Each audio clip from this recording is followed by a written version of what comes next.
Imagine waking up one morning in Austin, Texas, drenched in sunlight. Your inbox already exploding with 42 unread emails. Your phone buzzing with Slack messages, and a meeting starting in 5 minutes, while you're still brushing your teeth. That's how Ethan started most of his days. He was a UX designer at a booming tech company, the kind of job others envied. He had freelance clients on the side, a fitness group on Tuesdays, a mentor program on Thursdays, and Friday night dinners that were more networking than nourishment. To anyone looking in, Ethan was living the dream, young, successful, always in motion.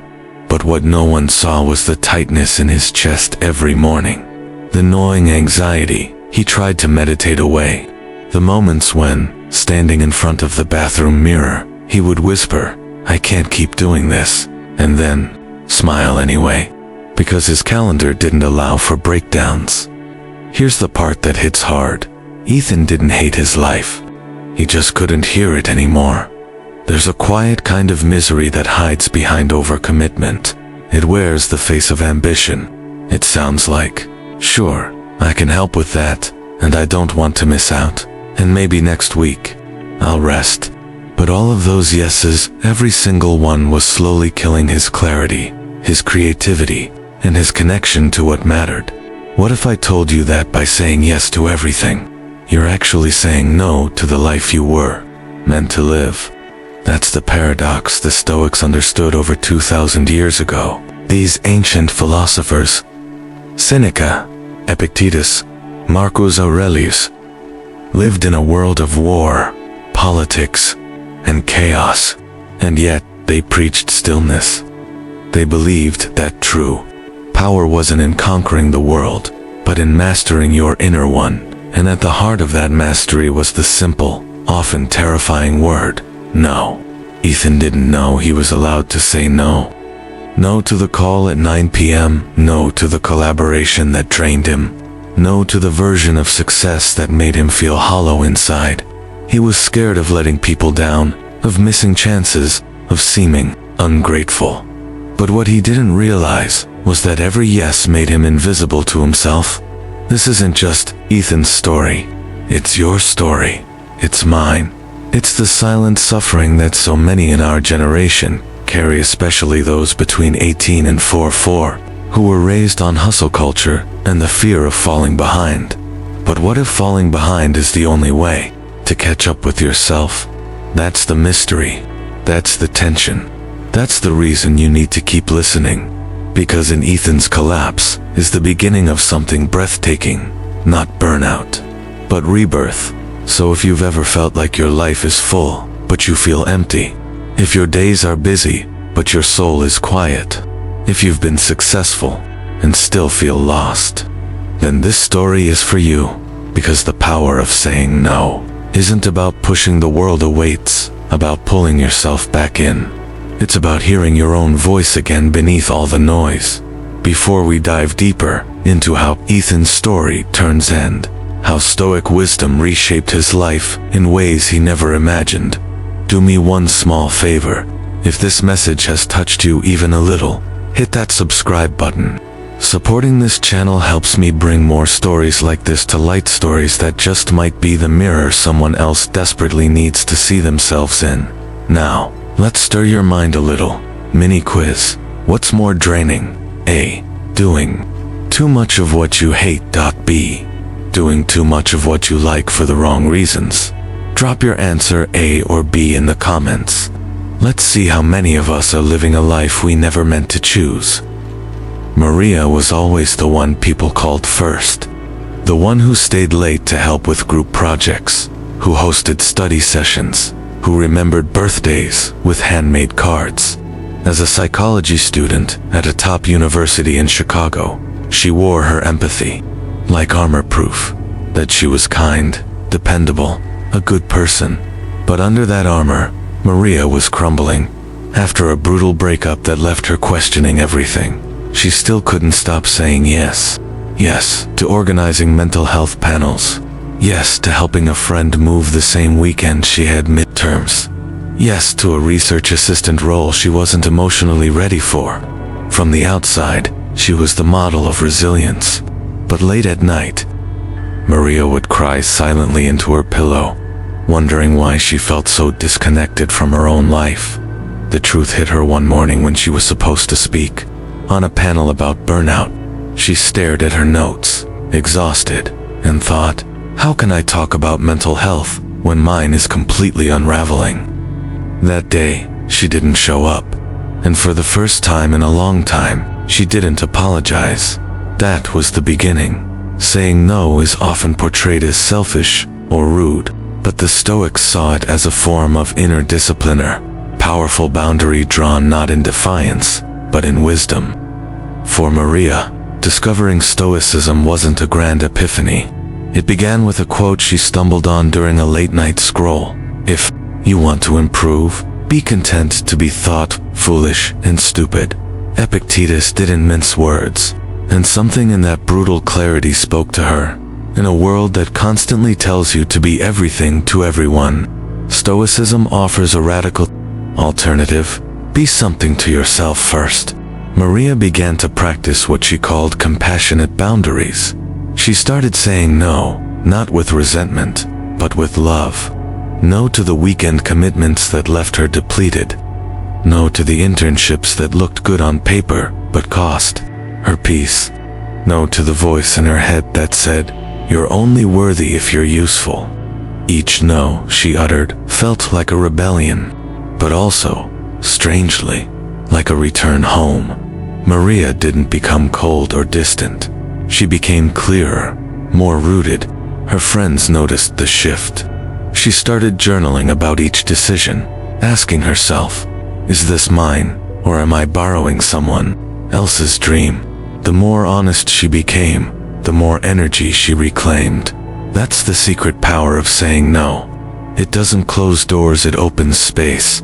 Space for rest, for reflection, for the things that don't scream for attention, but quietly matter most. Stoicism teaches that we are not obligated to carry what does not serve us. Marcus Aurelius wrote, it is not death that a man should fear, but he should fear never beginning to live. Maria had been alive, yes, but not truly living. Every overcommitment had numbed her spirit, and every gentle no became a way to wake it up. She wasn't trying to be heroic anymore. She was trying to be whole. Over time, Maria created a personal ritual called the Sunday Scan. Every Sunday evening, she reviewed her upcoming week not just for scheduling, but for alignment. Was she saying yes out of pressure, out of guilt, or from a genuine sense of purpose? If something didn't fit, she crossed it off. And in that clearing, something beautiful happened. Her studies deepened. Her relationships became more authentic. She reconnected with her love for painting, something she'd abandoned years ago because it wasn't productive. The more she chose herself, the more she discovered parts of herself she'd forgotten. Saying no isn't weakness. It's precision. It's presence. It's declaring, this moment, this body, this breath is mine and I will not spend it carelessly. Maria's journey isn't about rejection. It's about selection. About the quiet courage it takes to stop performing and start living. And maybe that's the most stoic move of all, to choose yourself. Again and again, in a world that constantly asks you to disappear. Logan had always been admired for his flexibility. As a freelance photographer in Portland, Oregon, he was known for saying yes to everything: editorials, weddings, last-minute gigs, brand campaigns. His calendar was packed, and his inbox constantly buzzed with new opportunities. To most people, Logan had made it. He had the dream life: freedom, creativity, income. But beneath that curated surface was a deep, unspoken wariness. He didn't notice it at first. It crept in quietly, his excitement for shoots fading, his edits becoming rushed, his once joyful eye for detail now dulled by fatigue. He began turning down personal projects, the kind that used to make his heart race. The art was slipping away, replaced by obligation. Every yes that once felt like a door opening started to feel like a weight pressing down. The breaking point came during a sunrise shoot at Crater Lake. He had driven hours through the night, fueled by coffee and obligation, to meet a client's rigid timeline. As the sun broke over the still water, Logan raised his camera and felt nothing. Not awe, not pride, just emptiness. He took the shot. It was technically perfect, but it felt meaningless. That morning, surrounded by one of nature's most breathtaking landscapes, Logan realized he was lost. Not because he wasn't working hard, but because he was working without boundaries. Stoicism doesn't view boundaries as barriers. It sees them as clarity. Marcus Aurelius wrote, "If it is not right, do not do it. If it is not true, do not say it." Logan had been saying yes to everything that paid, everything that pleased, everything that kept the engine running, but not to what was true. So he stopped. Not all at once, but slowly, deliberately. He began asking questions he'd never allowed himself to consider. Does this align with who I am? Will this bring value beyond the invoice? Will I be proud of this work in a year? At first, the silence was uncomfortable. Some clients left. Some friends didn't understand. But in that discomfort, Logan found something he hadn't felt in years. Space. He created a personal tool he called the yes-no map. It wasn't a checklist. It was a compass. At the center were his core values: creative integrity, balance, depth. Around them, he mapped out the types of projects, people, and environments that supported those values. Anything that didn't fit, he let it go. And something remarkable happened. The clients who stayed respected his time more. New clients came not just because he was good, but because he was intentional. They trusted his no, and that trust built real connection. His art changed, too. It became slower, richer, more meaningful. Logan was no longer just taking pictures. He was telling stories again. Boundaries didn't shrink his life. They gave it shape. In our culture, especially for younger adults, saying no can feel like career suicide. We're taught to hustle, to get in the room, to never turn down a chance. But without boundaries, success becomes survival. And survival is not the same as joy. Logan's shift wasn't just professional, it was personal. He stopped overcommitting in friendships. He learned to say, "I can't this week, but I'd love to catch up next." He started reserving Saturdays for hikes with no camera, no schedule, just presence. He found a rhythm that didn't demand his soul for every dollar. The irony is, the more he protected his energy, the more powerful his presence became. Respect doesn't come from availability.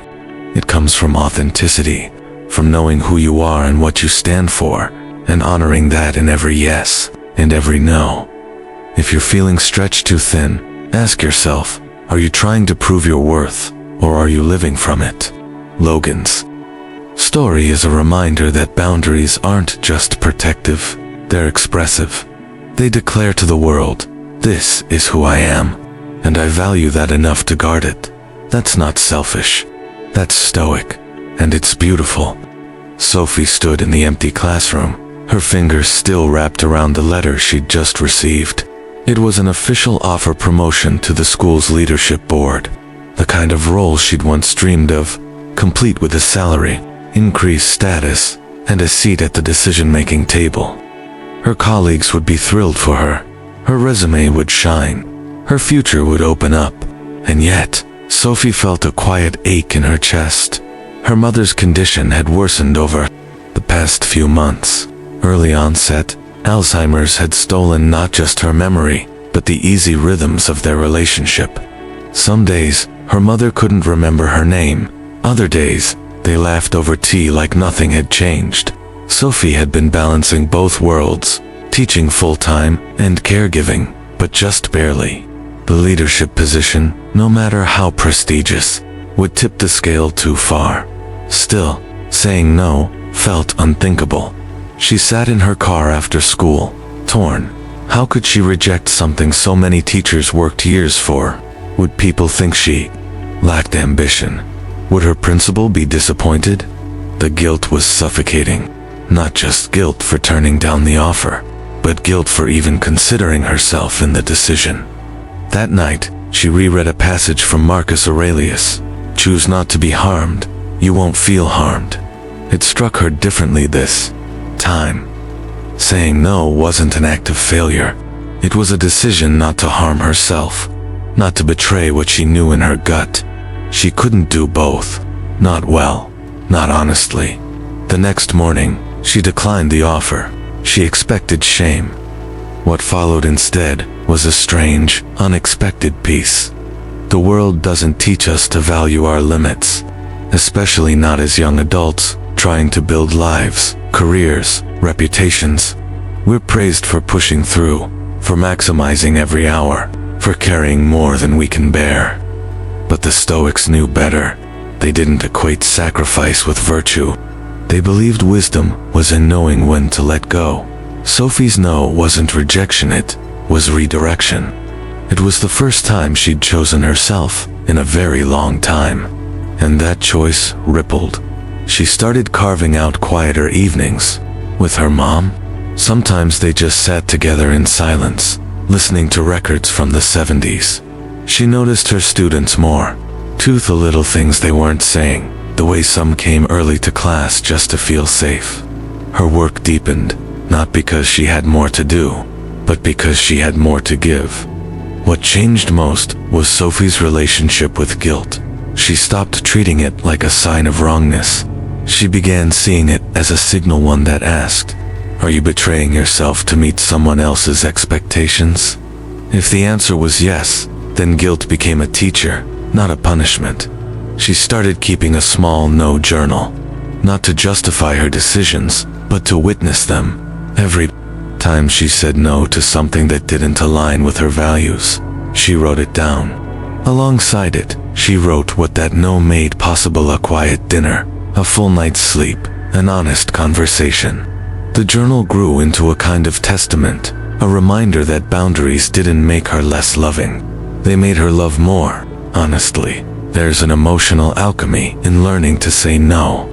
What begins as guilt often transforms into freedom, and then, eventually, into grace. We tend to think of saying no as taking something away from others, from ourselves, from our futures. But what if it's the opposite? What if no is a gift? A gift of presence, a gift of truth, a gift of wholeness, even when wholeness isn't easy. Sophie didn't stop being ambitious. She simply redefined what ambition meant. For her, it became the courage to align her life with what mattered most, even if that life didn't look shiny on the outside, even if it meant stepping out of line while everyone else moved forward. That's not failure. That's sovereignty. The Stoics didn't preach detachment for its own sake. They believed in choosing with purpose, living with integrity, and letting go of the things that keep us from both. Sophie's story is a living example. Her no wasn't a closed door. It was a doorway to a deeper version of her life, one rooted in love and grounded in truth. And in the quiet that followed, she finally heard herself again. Dylan sat at his desk in Seattle, staring at 3 screens, each flashing with notifications, mails piling up on one, Slack threads unraveling on another, and calendar alerts demanding his attention on the third. He hadn't moved in hours, hadn't looked away, hadn't breathed deeply. It was only Tuesday, but he felt like he had lived an entire month in the past 2 days. He was a skilled software engineer, fast and efficient. But lately, Dylan had begun to feel like a machine for output, disconnected from presence, silently drowning in a sea of constant stimulation. There wasn't a single event that broke him. It was a slow accumulation, the creeping exhaustion, the inability to focus on a conversation without his mind jumping to his next deadline. The nights he stayed up scrolling past midnight because silence felt too strange. What unsettled Dylan most wasn't how busy he was, it was how loud life had become. Even inside his own head, he found refuge in an unlikely place, an old book by Seneca titled On the Shortness of Life. What struck him wasn't a dramatic quote or philosophical flourish. It was a simple idiom. Most people aren't short on time, they're short on attention. Dylan reread that sentence 4 times. And then, for the first time in months, he closed all his screens, turned his phone on airplane mode, and sat in silence. It was terrifying, but it was also the beginning of something new. The Stoics understood something we've forgotten in our digital age. Quiet is not absence, it's power. It's not emptiness, it's clarity. In a world where every moment is filled, true peace often begins by subtracting. Dylan started small. He introduced a ritual he called Digital Fast Sundays. Every Sunday, he turned off all devices, no laptop, no phone, no smartwatch. At first, it felt like withdrawal. He kept reaching for his pocket out of habit. The silence was loud, but slowly, that discomfort gave way to something richer: presence. He noticed the sound of his neighbor's wind chimes, the rhythm of his own breath, the way his thoughts began to slow, not racing, just unfolding. He started cooking again, not out of necessity, but enjoyment. He read novels. He walked without earbuds. He stared out his window and did absolutely nothing. And rather than feel wasteful, it felt sacred. In time, Dylan reorganized his weekdays too. He blocked out deep work periods, 2 to 3 hours without interruptions. He created a rule: no multitasking, no switching tabs. Just one task, one window, one breath at a time. It wasn't perfect. Distractions still tempted him. But with practice, his mind sharpened. He completed work faster, and more importantly, with a sense of calm that had once felt impossible. The less he consumed, the more he created. The less noise he allowed in, the more clearly he could hear his own voice. That's the paradox of quiet. It doesn't shrink your life, it expands. In silence, ideas surface. Emotions make themselves known. Priorities crystallize. It's where you stop reacting and start listening, not just to the world, but to yourself. Most people think they're overwhelmed because they're doing too much. Often, they're overwhelmed because they never stop, never pause, never allow the quiet to guide them. We wear busyness like a badge, but busyness is not always bravery. Sometimes, it's fear dressed as productivity. Dylan's life didn't become boring, it became intentional. He still worked hard. He still used technology, but now he chose when and how. He no longer felt enslaved by the pace. He was no longer performing urgency. He was living deliberately. The Stoics would call this temperance, self-control, not through repression, but through alignment. Choosing what serves you and letting go of what distracts. Not because it's trendy or minimalist, but because your attention is sacred. And where your attention goes, your life follows. Dylan now describes silence not as an escape, but as a return to depth, to focus, to joy, to the simple wonder of hearing your own thoughts clearly. His friends noticed the difference. They asked him what changed, and he told them, "I stopped adding more and started making space for what was already there." That's the lesson. Sometimes more isn't the answer. Sometimes less is the miracle we forgot we needed. There is a kind of silence that doesn't come from turning down the volume, but from turning inward. It's not always comfortable.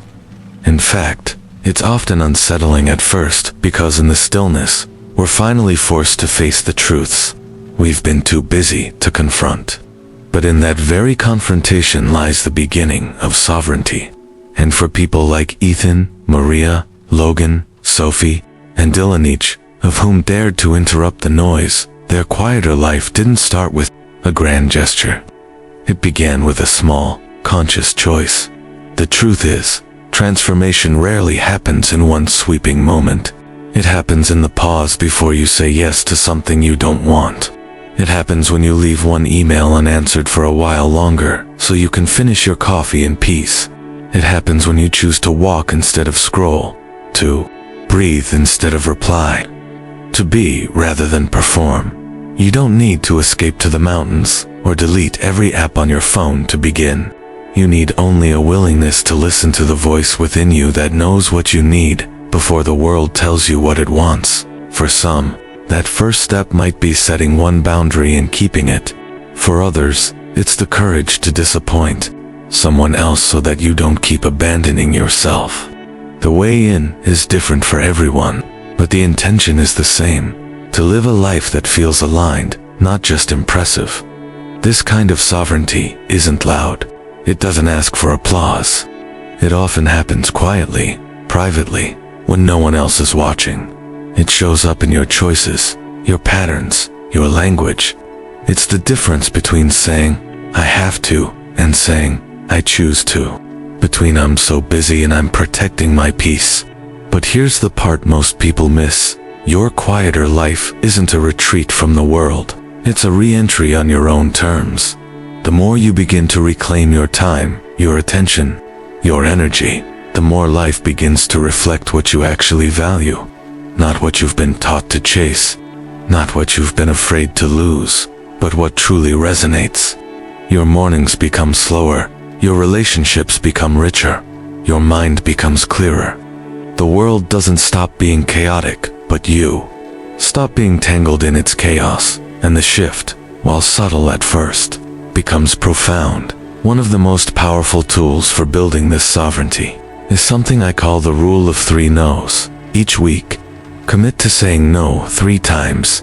2 invitations, requests, expectations, anything that doesn't serve your values or current season of life. It doesn't have to be dramatic: a polite decline, a delayed response, a moment of reflection before agreeing. But each no is a line drawn gently in the sand, reminding you where you end and the world begins. You might feel guilt at first. That's normal. But what follows, if you stay with it, is relief, and then power. The kind of power that doesn't control others but anchors you more deeply in yourself. You can also anchor your week with a ritual, something consistent, simple, sacred. For some, it's journaling at sunrise. For others, it's a walk at dusk without a phone. Maybe it's 5 minutes of silence each morning, or a single question written on a sticky note above your desk. Is this mine? Whatever it is, make it yours and guard it fiercely. There will always be noise. The world won't get quieter, but you can dot, and when you do, you'll begin to see what the Stoics understood so well: that peace is not the absence of problems, but the presence of principles. A quiet life is not boring. It's brave, because it takes courage to let go of what doesn't fit, to step out of the race, to stop explaining yourself and start honoring yourself. Your quieter life begins now, not next year, not after the next deadline, not when everyone approves. Now, so take the breath, write the no, create the space, because your life, this one, right now, is too sacred to live on autopilot, and you, just as you are already enough to shape it. Ethan, Maria, Logan, Sophie, Dylan, 5 different lives, 5 different backgrounds, yet each of them found themselves lost in the same place, buried under the weight of expectations, overwhelmed by noise, and pulled further and further away from their own center. Ethan had everything: status, success, and a full calendar, but none of it felt like his. It took burnout to realize he was living for everyone except himself. Maria wore compassion like a badge, but behind her, generosity was exhaustion. Only when she started saying no did she rediscover her inner strength. Logan was celebrated for his artistic hustle, yet he couldn't hear his own creative voice anymore. Boundaries gave him back his art. Sophie stood at a crossroad between ambition and loyalty. Her decision to step back, not forward, became the most courageous move of all. And Dylan, always connected, always productive, had to unplug completely, to remember what it felt like to simply exist. Each story is a mirror. Maybe one of them feels like yours. The truth is, we're all raised to believe that saying yes is good, that availability equals value, that more is always better. But what these stories show us, what Stoic wisdom reminds us is that real strength isn't in always showing up for others. It's in showing up consistently and unapologetically for yourself. And showing up doesn't mean perfection. It means presence, intention, boundaries. It means choosing your yes with care and offering your no with confidence. So what's the lesson here? The lesson is this: your peace is your responsibility. No one is going to hand you space, silence, or stillness. You have to claim it, not because you're cold or selfish, but because you understand your energy is finite, your attention is sacred, and your life, it only happens once. If you're constantly overwhelmed, anxious, or stretched to thin, it's not a sign of failure. It's a sign that something needs to shift. And maybe that shift starts not with doing more, but with doing less. Not with trying harder, but with letting go. Here's how you can begin, starting today. First, reflect. Ask yourself, what have I said yes to that no longer serves me? Where in my life have I abandoned myself to be accepted, to be admired, or to avoid conflict? Second, create space. It doesn't have to be dramatic. One evening a week with no plans. One weekend a month unplugged. One conversation where you finally speak the truth instead of keeping the peace. Third, practice the rule of 3 no's. Say no 3 times this week, gently, firmly, and without guilt. You'll be surprised how powerful it feels. Fourth, protect your rituals. Whether it's journaling, walking, meditating, or simply staring out the window, make space for stillness and defend it like your life depends on it, because it does. Lastly, trust that the world won't fall apart when you stop overfunctioning. You don't have to hold everything. You only need to hold yourself. Now, I want to hear from you. Which of these stories spoke to you the most? Ethan's, Maria's, Logan's, Sophie's, or Dylan's? Where in your life have you been afraid to say no? And what might change if you finally did? Share your answer in the comments. Let's create a space where we can all learn from each other. Your insight might be the exact thing someone else needs to hear. And if this story stirred something in you, if it gave you clarity, comfort, or even a little courage, don't forget to hit that subscribe button. Supporting this channel helps me keep making content that matters. And who knows, maybe your story will be the next one we tell. Until then, protect your peace, honor your boundaries, and never forget, you have the power to shape a quieter, deeper, and more meaningful life, starting now.